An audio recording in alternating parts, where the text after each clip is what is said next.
Hello बच्चों, आपका स्वागत है आपके अपने यूट्यूब चैनल गुरुकुल एकेडमी पर। बच्चों, आज के वीडियो में हम क्लास 12 के एनसीईआरटी हिस्ट्री चैप्टर नंबर 4 को देखने वाले हैं। चैप्टर 4 के आज पार्ट 3 वीडियो है। अगर आप पार्ट 1 और पार्ट 2 वीडियो नहीं देखे हैं तो आप उसे देख लीजिएगा, उसके बाद इस वीडियो को देखिएगा, तब आपको समझ में आएगा। तो पार्ट 2 वीडियो में जो हम पढ़े थे बौद्ध धर्म के बारे में, उसमें से हम स्तूप के बारे में पढ़े थे। तो स्तूप की कुछ जो महत्वपूर्ण नोट्स था वो उस वीडियो में कवर नहीं हो पाया था। तो आज के वीडियो में हम स्तूप की संरचना, स्तूप कैसे बनाए गए, इस प्रकार के जो टॉपिक है उसको कवर करेंगे। इसके साथ साथ जो हिंदू धर्म या फिर ब्राह्मण धर्म है उसके विकास के बारे में और मंदिर निर्माण कला के बारे में, इसके बारे में समझेंगे और देखेंगे कि किस प्रकार से जो चैप्टर 4 है उसमें सभी टॉपिक को कवर कर लेंगे। उसके बाद आपको इस वीडियो का जो ऑब्जेक्टिव क्वेश्चन है आपको चैनल के प्लेलिस्ट में मिल जाएगा, आप वहां जाकर ऑब्जेक्टिव क्वेश्चन को जरूर लगाइएगा। तो चलिए शुरू करते हैं। तो आज का पहला टॉपिक है स्तूप की संरचना यानी कि बनावट। जो स्तूप बौद्ध धर्म का एक महत्वपूर्ण बनावट होता है स्तूप, इसकी संरचना या फिर बनावट की शुरुआत किस प्रकार से हुई इसके बारे में समझते हैं। यहाँ पहला पॉइंट लिखा हुआ है कि स्तूप को संस्कृत भाषा में टीला कहा जाता है। जो स्तूप है, स्तूप को संस्कृत भाषा में टीला कहा जाता है। ये हम पार्ट 2 वीडियो में भी देखे थे। आगे है कि स्तूप का विकास एक गोलार्ध लिए हुए मिट्टी के टीले से हुआ है। जो स्तूप है, स्तूप का विकास जो है मिट्टी के टीले से हुआ और धीरे धीरे इसका जो आकृति है वह विकसित होते गया और आधुनिक रूप तक पहुंच गया है। तो इस प्रकार से आप देखें कि जो पहले स्तूप था वह मिट्टी के टीले के रूप में विकसित हुआ, फिर धीरे धीरे वह एक आकर्षक रूप लिया और फिर इसका विकास काफी सुंदर तरीके से किया जाने लगा। अगला पॉइंट है कि स्तूप को बाद में अंड कहा गया। जो स्तूप है, स्तूप को एक और नाम से पुकारा गया जिसको बाद में अंड कहा गया। तो आप इस अंड को याद रख सकते हैं क्योंकि स्तूप को ही बाद में अंड कहा गया। अगला पॉइंट है कि समय के साथ धीरे धीरे इसकी बनावट में बदलाव होने लगा। समय के साथ जब आगे बढ़ता गया मनुष्य जब अपने सोचने समझने कलाकृतियों में विकसित होने लगा तो उसके साथ साथ जो स्तूप की बनावट है उस बनावट में भी धीरे धीरे बदलाव होने लगा। स्तूप को एक आकर्षक रूप दिया जाने लगा ताकि जो लोग हैं वो इसको देखने के लिए आएं और यहाँ कुछ दान दक्षिणा दे, जिससे इस स्तूप के आगे की बनावट और संरचना को सुधारने के लिए सहायता मिल सके। तो इस प्रकार से समय के साथ धीरे धीरे जो स्तूप है उसके बनावट में बदलाव होने लगा। अगला पॉइंट है कि अंड जो है जिसे बाद में स्तूप को अंड कहा जाने लगा। तो स्तूप या फिर अंड आप आज रख सकते हैं। तो अंड के ऊपर एक हार्मिका का निर्माण होने लगा। अगर आप कभी भी कहीं किसी स्तूप को देखे होंगे, जैसे कि राजगीर में आपको शांति स्तूप मिलेगा, तो शांति स्तूप पर अगर आप कभी गए होंगे तो वहां देखे होंगे कि जो स्तूप का सबसे ऊपरी हिस्सा होता है वहां पर आपको एक गोल जैसा घेरावा देखने को मिलेगा। उसी गोल घेरावे को हर्मिका कहा जाता है। तो यह समय के साथ इस हर्मिका का निर्माण हुआ। पहले यानी कि शुरुआती के जो स्तूप थे उसमें इस हर्मिका का विकास नहीं हुआ था, या समय के साथ हर्मिका का विकास होना शुरू हुआ। अगला पॉइंट है, इसको थोड़ा सा ऊपर कर लेते हैं उसके बाद देखते हैं।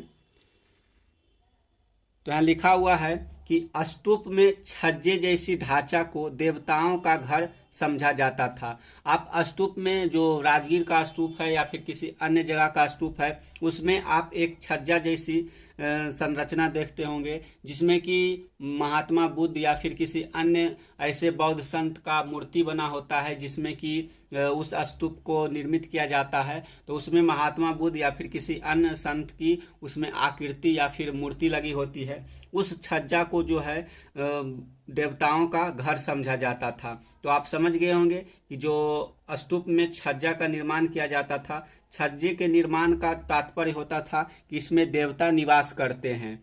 अगला पॉइंट है कि हार्मिका से एक मस्तूक निकलता था जिसे यष्टि कहते थे, जिस पर अक्सर एक छतरी लगी होती थी। तो अष्टी किसे कहते हैं? तो जो अब हर्मिका यानी कि जो स्तूप की ऊपरी हिस्सा होती है जिसमें गोल घेरावा हुआ होता है और उसके ऊपर एक छतरी की तरह निकला हुआ होता है। तो आप स्तूप में जरूर ऐसा आकृति देखे होंगे। तो हर्मिका से एक मस्तूक जो मस्तलूक निकलता है, यानी कि जो इस प्रकार के जो मंदिर में आप भी देखते होंगे कि ऊपर एक त्रिशूल लगाया होता है, तो उसी प्रकार के जो आकृति होती है स्तूप में भी होता है, तो उसे मस्तलूक कहा जाता है। तो उस मस्तलूक जो निकलता है, उस मस्तलूक निकले हुए मस्तलूक को यष्टि बोला जाता है, और जिस पर अक्सर एक छतरी लगी होती है। तो इस पॉइंट से आप समझ लिए होंगे। आपको यहाँ 2 पॉइंट देखने को मिला। एक मस्तलूक किसे कहेंगे, तो जो मस्तलूक बाहर निकला होता है उसे यष्टि कहते हैं, जिस पर छतरी लगी होती है। तो इस प्रकार के जो क्वेश्चन है आपको ऑब्जेक्टिव क्वेश्चन में पूछा जा सकता है। अगला पॉइंट है कि टीले के चारों ओर एक वेदिका होती थी, तोरण द्वार स्तूपों की सुंदरता को बढ़ाते हैं।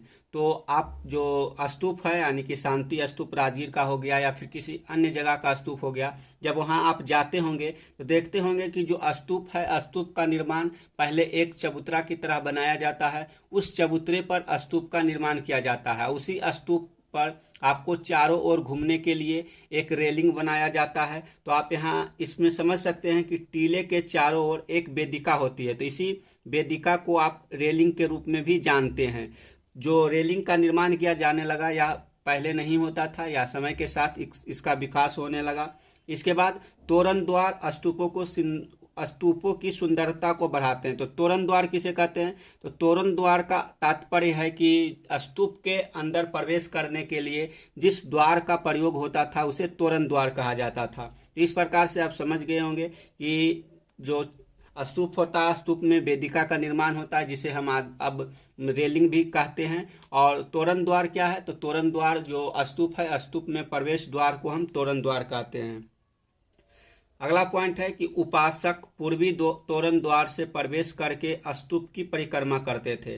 तो जो लोग बौद्ध धर्म को मानते थे, बौद्ध धर्म के मानने वाले जो ज्यादातर लोग होते थे, वो पूर्वी तोरण द्वार से प्रवेश करते थे। उसके बाद जो स्तूप होता था उसकी परिक्रमा करके फिर मतलब कि किसी अन्य तोरण द्वार से निकल जाते थे। जो स्तूप होता था, स्तूप में बहुत सारे यानी कि एक से अधिक तोरण द्वार का निर्माण किया जाता था, क्योंकि अगर ज़्यादा लोग उसमें प्रवेश कर जाते हैं तो एक द्वार से निकल नहीं पाएंगे, इसलिए एक से अधिक तोरण द्वारों का निर्माण किया जाता था। ज़्यादातर तोरण द्वारों में आपको 2 से 4 तोरण द्वार देखने को मिलेगा, क्योंकि जो पूर्वी तोरण द्वार होता था उससे लोग जो स्तूप होता है उसमें प्रवेश करते थे और पश्चिमी तोरण द्वार से बाहर निकलते थे। इसके अलावा आपको निकलने के लिए उत्तर और दक्षिण में भी तोरण द्वार बनाए जाते थे। तो आप इस प्रकार से समझ लिए होंगे कि जो स्तूप की बनावट की संरचना है उसके स्वरूप में समय के साथ किस प्रकार विकास हुआ, और उसके अलग अलग रूपों को अब आप देख सकते हैं। तो आपको स्तूप का आधुनिक रूप अगर देखना है और समझना है, तो अगर आप कभी राजगीर के शांति स्तूप को नहीं देखें तो आप अपने मोबाइल में सर्च करके शांति स्तूप को देख सकते हैं, जिससे आपको जितना भी कन्फ्यूजन है वो आपको समझ में आ जाएगा। और देखेंगे कि जो शांति स्तूप है उसमें किस प्रकार के अलग अलग कलाकृतियां वहां विकसित की गई है। आपको रेलिंग देखने को मिलेगा, हार्मिका देखने को मिलेगा, हार्मिका के ऊपर आपको यष्टि देखने को मिलेगा। इस प्रकार के बहुत सारी ऐसी कलाकृतियां हैं जो आपको राजगीर के शांति स्तूप में देखने को मिल सकता है। अब आगे चलते हैं, देखते हैं कि स्तूप कैसे बनाए गए हैं, उसके बारे में थोड़ा सा समझ लेते हैं। तो स्तूप कैसे बनाए गए, इसका पहला पॉइंट है कि स्तूपों की वेदिकाओं और स्तंभों पर मिले अभिलेखों से इन्हें बनाने और सजाने के लिए दिए गए दान का पता चलता है। तो जो स्तूप है, स्तूप के निर्माण के लिए मतलब कि जो जनता होती है या फिर बौद्ध धर्म से संबंधित लोग होते हैं, उनके द्वारा दान दिया गया, उसी दान से स्तूपों का निर्माण किया जाता था। तो इसका प्रमाण हमें कहाँ से मिलता है, तो स्तूप के अंदर जो वेदिका निर्मित की जाती थी या फिर स्तंभ निर्मित किया जाता था, उस पर कुछ अभिलेख लिखे हुए मिले हैं। उसी अभिलेखों में आपको उन लोगों का नाम देखने को मिलेगा जो इन स्तूपों को निर्माण के लिए अपना योगदान दिए हैं या फिर अपना दान दक्षिणा के रूप में कुछ पैसे दिए हैं। तो इस प्रकार से आपको स्तूप के निर्माण के लिए आम जनता का भी सहयोग देखने को मिलेगा। इसके साथ साथ कुछ राजा भी सहयोग करते थे स्तूप के निर्माण के लिए। आगे है कि कुछ दान राजाओं के द्वारा दिए गए जैसे सातवाहन वंश के राजा ने स्तूप के निर्माण के लिए कुछ दान दिए थे, तो कुछ दान शिल्पकारों और व्यापारियों की श्रेणियों द्वारा दिए गए थे। तो श्रेणी किसे कहते हैं, ये श्रेणी किस चिड़िया का नाम है, आप ये थोड़ा सा समझ लीजिए। तो श्रेणी कहने का मतलब है कि जो व्यापारियों का सबसे महत्वपूर्ण व्यक्ति होता था, यानी कि जो व्यापारियों का मुखिया होता था या फिर शिल्पकारों का मुखिया होता था, उसे श्रेणी बोला जाता था। तो आप समझ गए होंगे कि जो शिल्पकार और व्यापारियों के श्रेणी होता है या फिर राजा होता है, उसके द्वारा कुछ स्तूपों को दान दिया गया और उसके निर्माण में अपना योगदान दिया गया। तो इस प्रकार से आप समझ गए होंगे कि स्तूप का निर्माण किस प्रकार से हुआ, या तो राजा के दान से हुआ, या फिर शिल्प और व्यापारियों के दान से हुआ, या फिर आम जनता के दिए गए दानों से स्तूप का निर्माण होता गया। आगे आप उदाहरण के लिए देख सकते हैं कि सांची के एक तोरण द्वार का हिस्सा हाथी दांत काम करने वाले शिल्पकारों के दान से बनाया गया था। जो सांची का स्तूप है उसका एक तोरण द्वार है जिसमें हाथी दांत का काम करने वाले जो शिल्पकार थे उन्होंने अपने दान से उस तोरण द्वार का निर्माण करवाया था। यानी कि जो हाथी के दांत से नेकलेस बनाना या फिर किसी प्रकार के आभूषण बनाने वाले जो शिल्पकार थे उनके द्वारा दान दिया गया, और उसके बाद सांची के स्तूप का एक तोरण द्वार का निर्माण हो पाया। तो इसका साक्ष्य आपको कहाँ से मिलता है, तो इसका साक्ष्य आपको जो सांची का स्तूप है उसके एक स्तंभ से मिलता है। तो आपको इन सब जानकारियों से पता चलता है कि जो स्तूप का निर्माण है उसमें आम जनता का सहयोग है, इसके साथ राजा का सहयोग है, इसके साथ साथ आपको शिल्पकार और व्यापारियों का भी सहयोग देखने को मिलता है। तो चलिए अगले पेज पर चलते हैं और देखते हैं कि और क्या पढ़ने के लिए हमारे पास है। अगला पॉइंट है कि सैकड़ों महिलाओं और पुरुषों के दान के अभिलेखों में अपना नाम बताया है। कभी कभी वे अपने गांव या शहर का नाम बताएं और कभी कभी अपना पेशा, आजीविका के साधन और रिश्तेदारों के नाम भी बताते हैं। तो आपको जो स्तूप बनते थे उस स्तूप में जितने भी लोग दान दक्षिणा देते थे उसके निर्माण के लिए, उनका नाम आपको स्तंभों पर देखने को मिलेगा।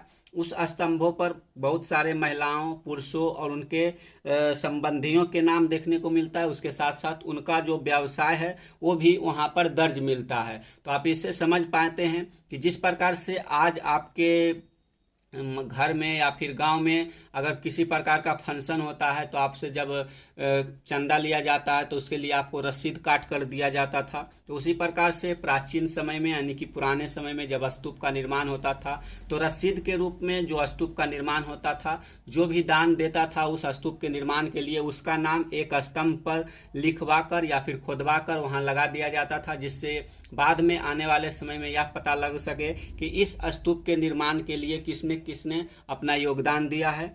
अगला पॉइंट है कि इन इमारतों को बनाने में भिक्षुओं और भिक्षुणियों ने भी दान दिया।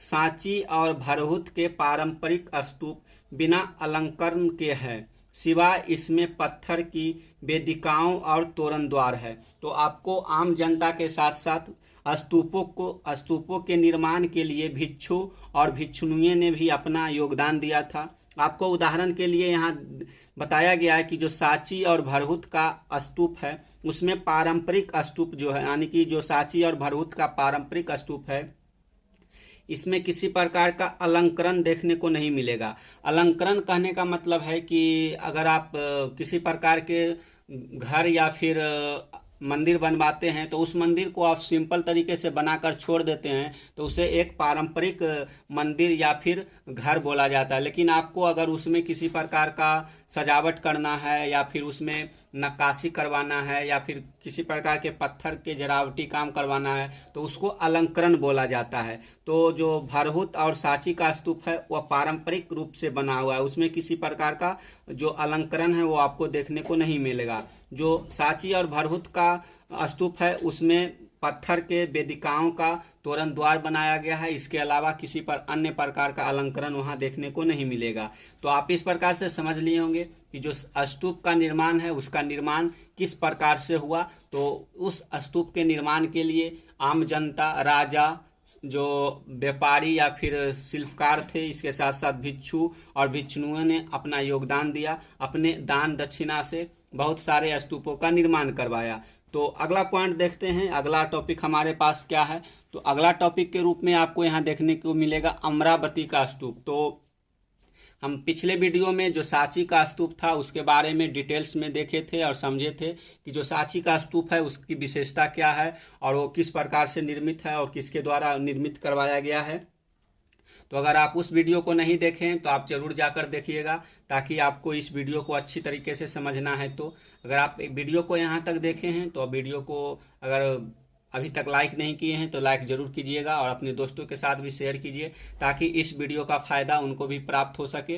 अगर चैनल पर नए हैं तो चैनल को सब्सक्राइब करके बेल आइकन दबा लीजिए, ताकि आपको आने वाले वीडियो का नोटिफिकेशन मिलता रहे और अपनी तैयारी को आप बेहतरीन तरीके से कर सके।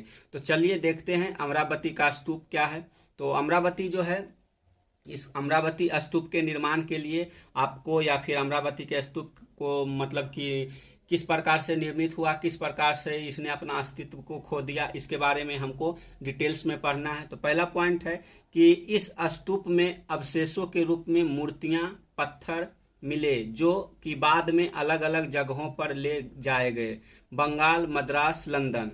अंग्रेज अफसरों के बागों में अमरावती की मूर्तियां पाई गई है। तो जो आज अमरावती का स्तूप है वह पूरी तरीके से नष्ट हो गया है, इसका साक्ष्य आपको वहां से प्राप्त नहीं होगा। जो अमरावती का स्तूप का साक्ष्य है, आपको बहुत सारे ऐसे स्थान हैं जैसे बंगाल हो गया, मद्रास हो गया, लंदन हो गया, इन जगहों पर जो अमरावती के स्तूप में निर्मित मूर्तियां थी, पत्थर था, उसको वहां से उखाड़ उखाड़ कर अलग अलग जगहों पर ले जाया गया था। उसी में कुछ ऐसे अंग्रेज अफसर थे जिन्होंने अमरावती के स्तूप में लगाए हुए अलंकृत मूर्तियों को वहां से लाकर अपने बागों में लगवाया और अपने बाग की सुंदरता के लिए उन पत्थरों और मूर्तियों का प्रयोग किया। तो आप इस प्रकार से समझ गए होंगे कि जो अमरावती का स्तूप है या आधुनिक समय में एग्जिस्ट नहीं करता है या पूरी तरीके से समाप्त हो गया है, इसका केवल अवशेष आपको अलग अलग जगहों से प्राप्त होता है। तो आगे देखते हैं कि अमरावती का स्तूप नष्ट क्यों हुआ, इसका नष्ट होने का कारण क्या है। तो चलिए इसको समझ लेते हैं। तो यहाँ पहला पॉइंट है कि अमरावती का स्तूप सांची के स्तूप के जैसा ही एक सुंदर स्तूप था। अमरावती का स्तूप आंध्र प्रदेश में था। जो अमरावती का स्तूप है या आधुनिक आंध्र प्रदेश में स्थित था। जो अमरावती का स्तूप है, जिस प्रकार से आपको सांची के स्तूप अपने सुंदरता के लिए जाना जाता है और अपने भव्यता के लिए, उसी प्रकार से जो अमरावती का स्तूप है ये भी जाना जाता था। लेकिन ये अंग्रेज अफसरों और लोगों की क्रूरता के कारण यह अपने अस्तित्व को खो चुका है। अगला पॉइंट है कि 1854 में आंध्र प्रदेश के कमिश्नर ने अमरावती की यात्रा की। उन्होंने कहा जो आंध्र प्रदेश के कमिश्नर थे, उन्होंने वहां जाकर बहुत से पत्थर और मूर्तियां जमा की और उन्हें मद्रास ले गया। तो आपको साक्ष्य के रूप में यहाँ जानकारी प्राप्त हो गया कि 1854 ईस्वी में जब आंध्र प्रदेश के कमिश्नर ने अमरावती की यात्रा किया था, उस यात्रा के दौरान जो आंध्र प्रदेश का कमिश्नर था उसने वहाँ अमरावती स्तूप के जो बहुत सारे पत्थर और मूर्तियां था उसको जमा करवाया, उसके बाद अपने साथ मद्रास ले गया। तो इस प्रकार से आप समझ सकते हैं कि जो अमरावती की स्तूप था वो अपने अस्तित्व को खोने में किस प्रकार से अंग्रेज अफसरों या फिर अन्य लोगों ने योगदान दिया। अगला पॉइंट है कि उन्होंने बताया कि अमरावती का स्तूप बौद्धों का सबसे शानदार स्तूप था। जो आंध्र प्रदेश का कमिश्नर था उसने अपने मतलब कि किसी प्रकार की प्रेस कॉन्फ्रेंस या फिर किसी प्रकार के बुक में वो अपना रेफरेंस देता है और बताता है कि जो अमरावती का स्तूप था वह बौद्धों का सबसे शानदार स्तूप माना जाता था। तो आप इस प्रकार से समझ सकते हैं कि जो आंध्र प्रदेश का अमरावती का स्तूप था वह किस प्रकार से नष्ट हो पाया। चलिए अगले पेज पर चलते हैं और देखते हैं कि अमरावती स्तूप के बारे में और क्या जानकारी है। अगला पॉइंट है कि 1850 के आसपास में अमरावती के स्तूप के पत्थर अलग अलग जगहों पर ले जाए जा रहे थे। जब 1850 ईस्वी के समय था, उस समय अमरावती के मूर्तियों को, पत्थरों को बहुत सारे अंग्रेज अफसरों के द्वारा अपने बाग को, अपने घर को सजाने के लिए वहां से मूर्ति उठवाकर अपने अपने स्थानों पर ले जाया जाना शुरू हो गया। अगला पॉइंट है कि कुछ पत्थर कलकत्ता में एशियाटिक सोसाइटी ऑफ बंगाल में प्राप्त हुआ है। तो जो अमरावती के मूर्ति है या फिर उसका पत्थर है जब पुरातत्व वेदों के द्वारा इसकी खोज छानबीन शुरू हुई, तो इसका जो मूर्ति है और जो अमरावती स्तूप के मूर्ति या फिर पत्थर है, इसकी प्राप्ति अलग अलग स्थानों से हुआ। उसमें से एक कलकत्ता में एशियाटिक सोसाइटी ऑफ बंगाल है, वहां से भी कुछ साक्ष्य प्राप्त होता है।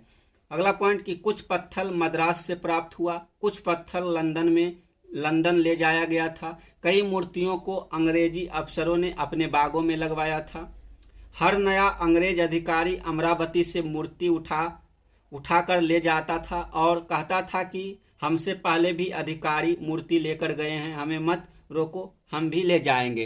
तो इस प्रकार से आप समझ गए होंगे कि जो अमरावती के स्तूप है, इसके नष्ट होने में किस प्रकार से अंग्रेज अफसरों ने अपना योगदान दिया और किस प्रकार से इस अमरावती के खूबसूरत स्तूपों को उसके नष्ट होने में पूरी तरीके से अपना योगदान दिया।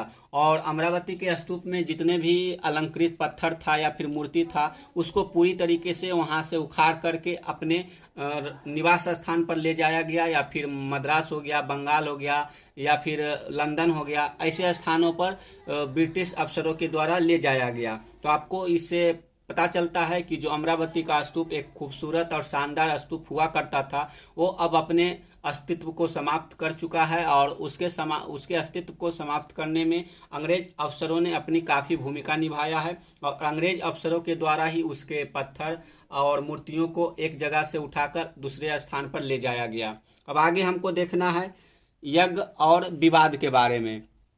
तो यज्ञ और विवाद क्या है? तो यज्ञ और इससे संबंधित विवाद के बारे में आपको हिंदू धर्म या फिर ब्राह्मण धर्म में देखने को मिलेगा। तो पहले हम यज्ञ के बारे में देख लेते हैं, उसके बाद इससे संबंधित वाद विवाद के बारे में समझेंगे।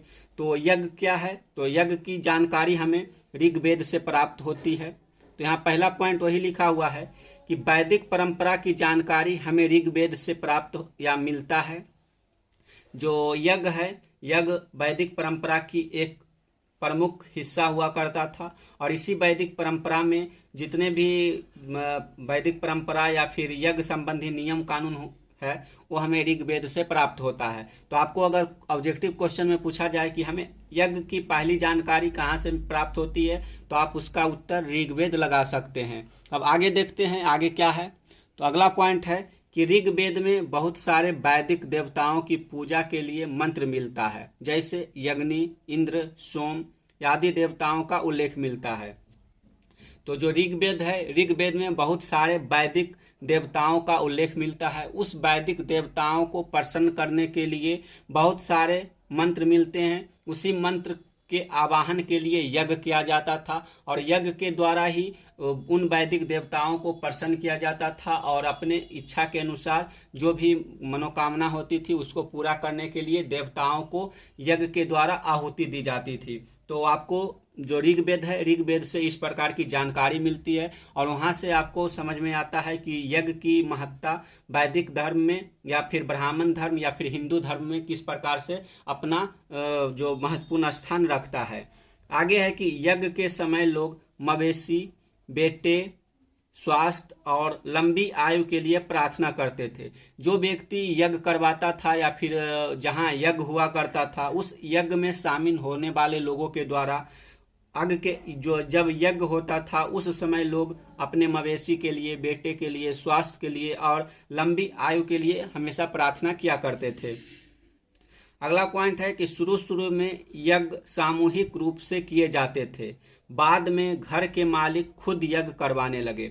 जब वैदिक सभ्यता की शुरुआत हुई, उस समय जो यज्ञ था वह सामूहिक रूप से किया जाता था। जिस प्रकार से आपको आज भी यज्ञ एक सामूहिक यानी कि गांव के द्वारा या फिर कुछ गांवों के द्वारा मिलकर करवाया जाता है, उसी प्रकार से पुराने समय में भी यज्ञ सामूहिक रूप से करवाया जाता था। लेकिन जब राजा हो या फिर किसी प्रकार के एक क्षेत्र का सरदार होता था, वो अपने बलबूते पर भी यज्ञ करवाता था। जो यज्ञ है, यज्ञ करवाने के लिए बहुत सारे खर्चों को उठाना पड़ता था, क्योंकि बहुत सारे गाय हो गया, बहुत सारे ब्राह्मण हो गया, उसको दान दक्षिणा दिया जाता था। और जो यज्ञ है वह मतलब कि 9 दिन या फिर उससे अधिक दिनों तक किया जाता था। तो इन सभी को खर्च उठाने के लिए एक व्यक्ति का जो आय है वो काफ़ी नहीं होता था, इसलिए पुराने समय में सामूहिक रूप से यज्ञ किया जाता था। लेकिन जिस प्रकार से आय बढ़ते गया, राजा की संपत्ति बढ़ते गई, उस प्रकार से जो राजा या फिर मालिक होता था वह खुद भी यज्ञ करना शुरू कर दिया। तो आपको इस प्रकार से समझ में आ गया होगा कि यज्ञ की परंपरा हमें ऋग्वेद से जानकारी मिलती है यज्ञ परंपरा की। और जो यज्ञ है, यज्ञ किस लिए किया जाता था? तो वैदिक देवताओं को प्रसन्न करने के लिए, अपने इच्छाओं को पूर्ति करने के लिए उन देवताओं को आहुति दिया जाता था, और उस आहुति के जो परंपरा थी यज्ञ के द्वारा पूरा किया जाता था। और अग्नि के जब यज्ञ होता था उस समय लोगों के द्वारा मवेशी, बेटे, स्वास्थ्य और लंबी आयु के लिए प्रार्थना की जाती थी। और जो यज्ञ है, यज्ञ को सामूहिक रूप से भी किया जाता था, और समय के बाद मालिक खुद के या फिर राजा या फिर सरदार के द्वारा किया जाने लगा। चलिए अब आगे देखते हैं अगले पेज पर क्या है। अगला पॉइंट है, आपको अगले पॉइंट के रूप में यज्ञ के स्वरूप देखने को मिलेगा कि किस प्रकार के यज्ञ सामूहिक रूप से किया जाता था या फिर राजा के द्वारा किया जाता था। तो समाज में दो सबसे प्रसिद्ध यज्ञ था जो करने के लिए काफी खर्च होता था। तो पहला है राजसूय यज्ञ और दूसरा है अश्वमेध यज्ञ। तो राजसूय और अश्वमेध यज्ञों का काफी मान्यता थी। ये यज्ञ राजा या सरदार द्वारा अपने यश को लोगों तक पहुंचाने का लक्ष्य होता था। जब राजसूय यज्ञ या फिर अश्वमेध यज्ञ होता था तो इसके लिए जो राजा है वह काफी धन खर्च करता था और अपने यश को अपने पड़ोसी राज्यों तक पहुंचाने के लिए यह यज्ञ किया जाता था। जो राजसूय यज्ञ है इसको जब राजा का राज्याभिषेक होता था उस समय करवाया जाता था। जब राज्याभिषेक राजा अपने भव्यता को दर्शाने के लिए राजसूय यज्ञ होता था तो उसके संपन्नता और उसके भव्यता को देखकर जो पड़ोसी राज होता था उसे दबाया जाता था और उसे डरा कर रखा जाता था क्योंकि अगर समय के साथ राजा कमजोर भी हुआ तो उसके पड़ोसी राज उस पर कभी हमला ना कर पाए। इसलिए राजसूय यज्ञ को अपने भव्यता को दर्शाने के लिए किया जाता था। तो आपको राजसूय यज्ञ के बारे में समझ में आ गया होगा कि राजसूय यज्ञ को राजा अपने राज्याभिषेक के समय में करवाता था। तो आपको ये राज्याभिषेक क्या है इसके बारे में थोड़ा सा समझना होगा। तो राज्याभिषेक कहने का मतलब है कि जब जो राजा बनने वाला है, जब पहला राजा अपने गद्दी पर से यानी कि अपने राजगद्दी को छोड़ता है तो उसका जो उत्तराधिकारी होता है वह अपना पहली बार राजगद्दी संभालता है। तो उस राजगद्दी को संभालने के लिए पहले मतलब कुछ यज्ञ किया जाता था। उसी यज्ञ को समय के साथ राजसूय यज्ञ नाम दे दिया गया और राज्याभिषेक से राजसूय यज्ञ को जोड़ दिया गया। तो आप राजसूय यज्ञ को समझ गए होंगे। आगे है अश्वमेध यज्ञ। तो अश्वमेध यज्ञ क्या है? तो आपको जब रामायण देखे होंगे तो रामायण में आपको जब राजा दशरथ यज्ञ करते हैं तो यज्ञ में एक या फिर राजा राम थे, राम के द्वारा एक यज्ञ किया जाता था। उस यज्ञ को अश्वमेध यज्ञ ही कहा गया था क्योंकि जो यज्ञ अश्वमेध यज्ञ होता है उस यज्ञ में एक घोड़ा छोड़ा जाता है और उस घोड़ा के पीछे एक बड़ी टुकड़ी सेना चलती है। उस घोड़ा को जिस जिस क्षेत्र में जाता है उस क्षेत्र का जो हिस्सा होता है वह जिस राजा के द्वारा अश्वमेध यज्ञ किया जाता है वह उसका हो जाता है। उसी दौरान जब लव कुश उस घोड़े को पकड़ लेता है तो लव कुश को राम जी के सेना के साथ युद्ध करना पड़ता है। तो आपको रामायण देखने से यह पता चल गया होगा कि जो अश्वमेध यज्ञ है वह किस प्रकार से होता था। तो अश्वमेध यज्ञ राजा अपने राज्य क्षेत्र को बढ़ाने के लिए करवाता था, यानी कि जो राजा राम थे उनके द्वारा अपने क्षेत्र विस्तार के लिए अश्वमेध यज्ञ करवाया गया था। और इस अश्वमेध यज्ञ के घोड़ा को लव कुश के द्वारा पकड़ लिया गया था, जिसके बाद राम जी के सेना और लव कुश में युद्ध होता है। जिस युद्ध में जो राम जी के सेना है वह पराजित होता है, इसके साथ साथ राम के भाई भी पराजित हो जाते हैं। फिर जब राम जी जाते हैं तो मतलब कि उसी बीच जो वाल्मीकि थे वो आ जाते हैं और उस युद्ध को रोक देते हैं। तो इस प्रकार से आप समझ गए होंगे कि जो अश्वमेध यज्ञ है उसको राज विस्तार के लिए किस प्रकार से किया जाता था। अब आगे यज्ञ के बारे में समझ लिए हैं। अब यज्ञ से संबंधित या फिर वैदिक धर्म या ब्राह्मण धर्म से संबंधित वाद विवाद को समझ लेते हैं। तो यहाँ वही लिखा हुआ है वाद विवाद और चर्चाएं। तो जो वैदिक धर्म है या ब्राह्मण धर्म या हिंदू धर्म के बारे में किस प्रकार के वाद विवाद समाज में उत्पन्न होने लगा और इसके बारे में क्या चर्चाएं होने लगी, इसके बारे में समझते हैं। तो पहला पॉइंट है कि महावीर तथा बुद्ध ने यज्ञों पर सवाल उठाते थे।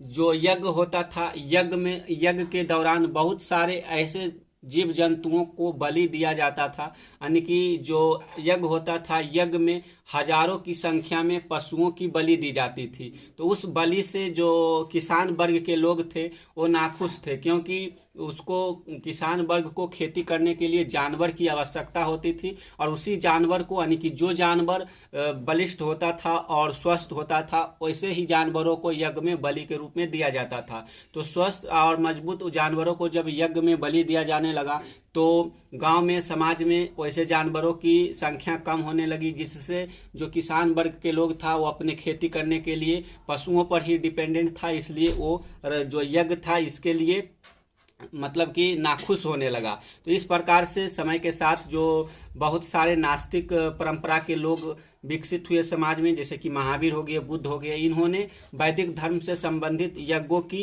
अवहेलना करने लगे, यानी कि उन पर सवाल उठाने लगे कि हम समाज में इतनी सारी पशुओं को बलि देकर हम क्या सिद्ध करना चाहते हैं। तो इस प्रकार से आपको पता चला होगा कि जो यज्ञ है उसके समय में, उसके संबंध में किस प्रकार के वाद विवाद उठे, और इस वाद विवाद की शुरुआत आपको महावीर, बुद्ध, इस प्रकार के नास्तिक लोगों, मतलब कि नास्तिक कहने का मतलब है कि वैसे लोग जो यज्ञ में या फिर वैदिक धर्म में विश्वास नहीं रखते हैं, उन्हें नास्तिक बोला जाता है। तो जो महावीर हैं और बुद्ध हैं, ये मतलब कि वैदिक धर्म में अपना विश्वास नहीं रखते थे, इसलिए इन्हें नास्तिक परंपरा के लोग माना गया। तो इन लोगों के द्वारा यज्ञ पर सवाल उठाना शुरू हुआ। आगे कि शिक्षक का कार्य होता था एक साधन से, एक स्थान से दूसरे स्थान घूम घूम कर अपने ज्ञान दर्शन से विश्व को जागरूक करना। तो वाद विवाद के बारे में, यज्ञ से संबंधित वाद विवाद के बारे में यहाँ आपको एक पॉइंट देखने को मिले। इसके साथ अब हम चर्चाएं पर चलते हैं। तो किस प्रकार की चर्चा समाज में होती थी?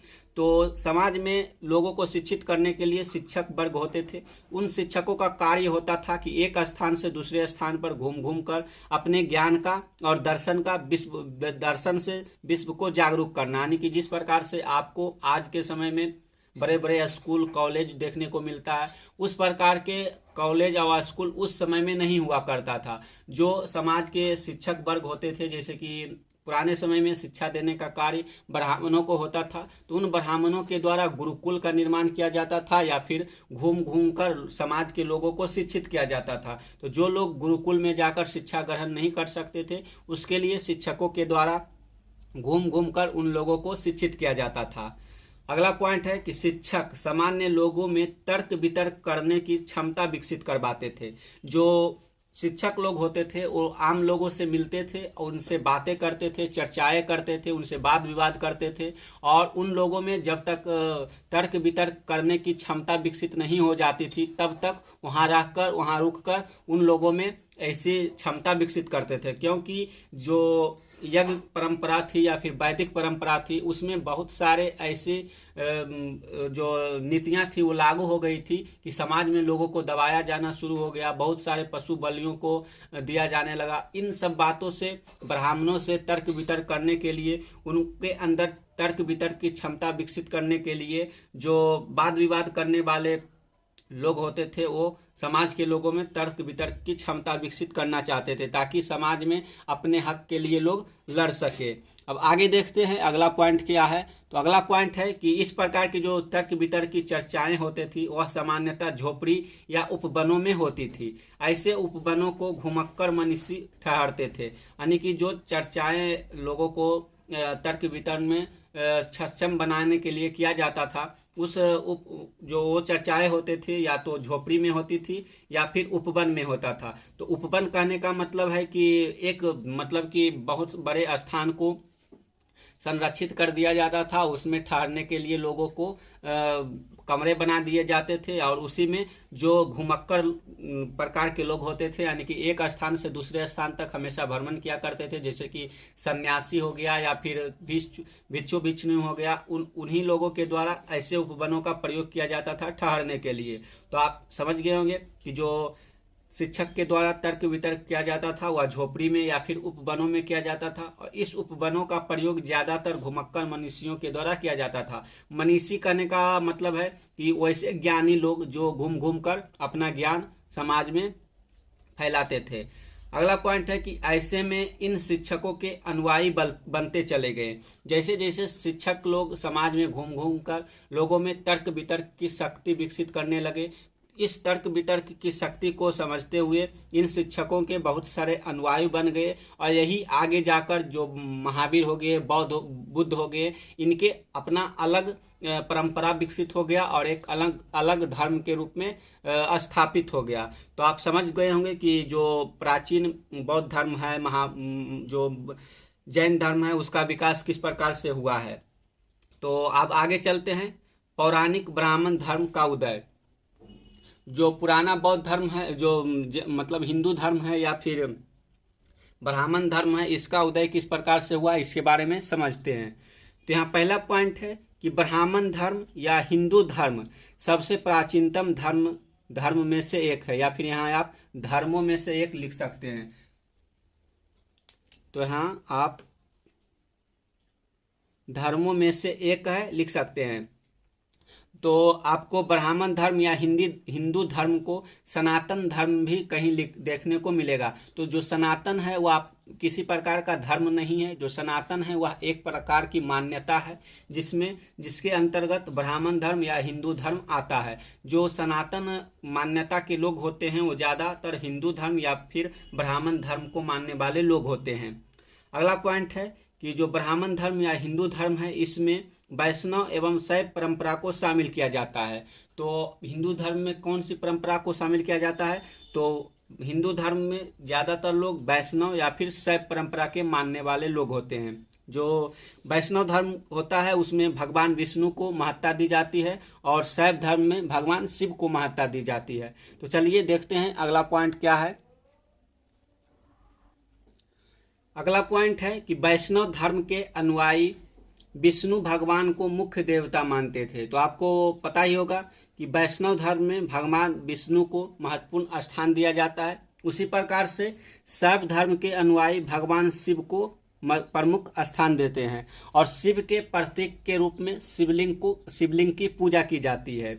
अगला पॉइंट है कि वैष्णव धर्म में अवतारवाद को काफी महत्व दिया जाता है, क्योंकि वैष्णववाद में कई अवतारों का वर्णन मिलता है। भगवान विष्णु के कुल 10 अवतारों की चर्चा मिलती है।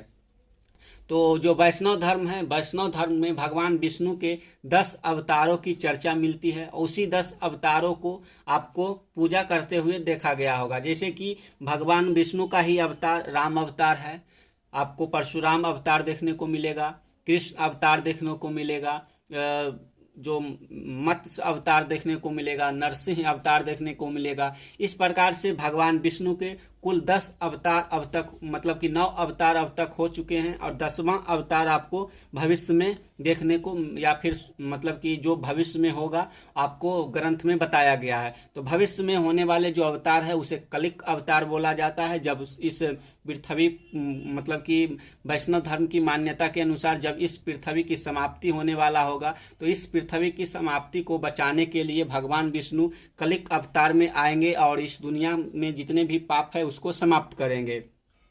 तो इस प्रकार से आप समझ गए होंगे कि जो वैष्णव धर्म है, वैष्णव धर्म में अवतारवाद की परंपरा है, उसी परंपरा की पूजा की जाती है। अगला पॉइंट है कि वैष्णव धर्म के अनुसार, आगे देखते हैं कि वैष्णव धर्म के अनुसार ऐसा माना जाता है कि जब संसार में पाप बढ़ता है तो भगवान अलग अलग अवतारों में संसार की रक्षा करने आते हैं। जो इस प्रकार की मान्यता है, आपको रामायण हो गया या फिर विष्णु पुराण हो गया, इसमें आपको देखने को मिलेगा।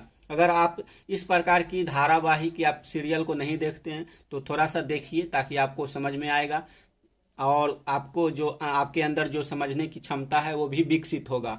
तो आप इस प्रकार के, मतलब कि छोटे मोटे जो टीवी सीरियल या फिर फिल्म होता है वो देखना चाहिए।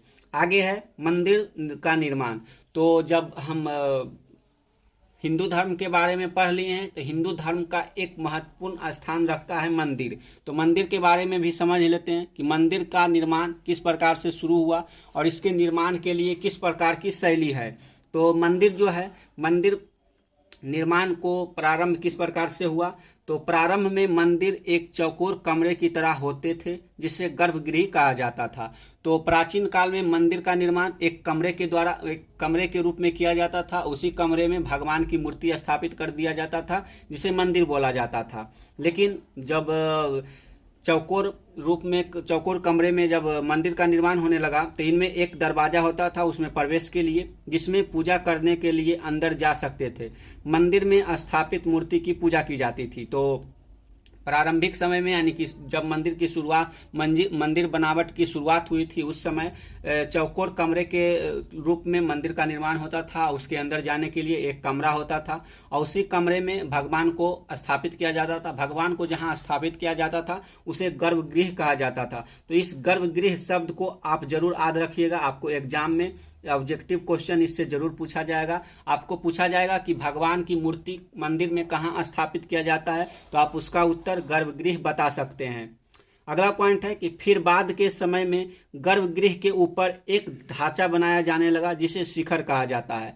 तो जिस चौकोर कमरे के नीचे गर्भगृह होता था उसी गर्भगृह के ऊपर एक त्रिकोण संरचना बनाया जाने लगा। जिस प्रकार से आपके गांव में शिवाला का मंदिर होगा या फिर अन्य प्रकार की मंदिर होगा तो उसको ऊपर आप देखते होंगे कि एक अलग प्रकार की संरचना बनी होती है जिसको शिखर बोला जाता है। और उस शिखर पर बहुत सारे त्रिशूल या फिर बहुत सारे कलश को निर्मित करके एक संरचना दी जाती है, तो उसे मंगलक बोला जाता है।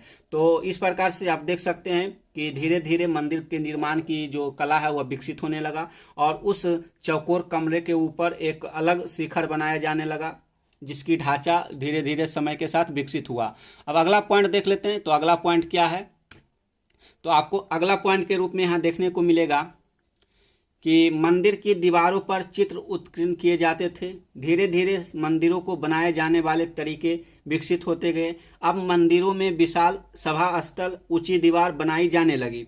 तो जिस प्रकार से समय बीतने के साथ मंदिर के निर्माण में अलग अलग कलाकृतियां आने लगी और उस कलाकृतियों के साथ साथ मंदिर के दीवारों पर बहुत सारे देवी देवताओं, राक्षसों, गंधर्वों की चित्र उत्कीर्ण होने लगा। इसके साथ मंदिरों में अलग अलग तरीकों में विकसित होने लगा। मंदिरों में विशाल सभा स्थल बनने लगे, ऊंची दीवार बनने लगी। तो सभा स्थल किस लिए बनाया जाता था? तो मंदिर में जब अधिक भीड़ हो सके तो उस भीड़ को कंट्रोल करने के लिए उस भीड़ को इस सभा स्थल में ठहराया जाए और फिर समय आने पर उसको भगवान की पूजा करने के लिए गर्भगृह में पहुंचाया जाए। और इसी प्रकार से मंदिर के निर्माण की बहुत सारी कलाएं विकसित हुई, उसके बारे में भी समझेंगे। तो चलिए देखते हैं अगले पॉइंट पर क्या पढ़ना।